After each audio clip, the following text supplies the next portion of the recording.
這步。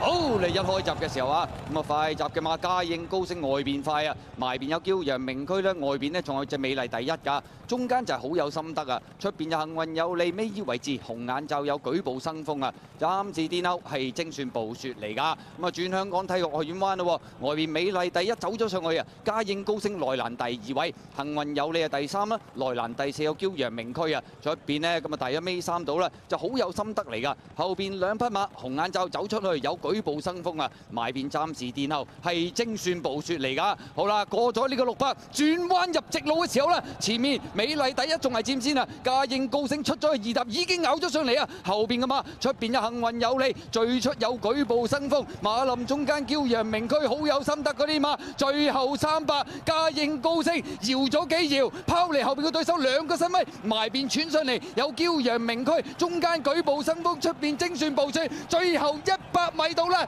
嘉應高升相當輕鬆啊，拋離後邊嘅對手，贏出呢場100週年紀念短途杯，追平咗真係犀利啊！追平咗21年精英大師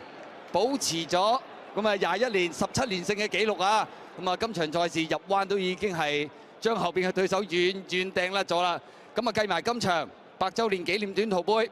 嘉應高升已經合共贏出7場嘅1級賽事。咁啊，當然啦，呢場就係速度系列嘅頭關啦。100週年紀念短途杯，當然繼續向住3冠短途王進發。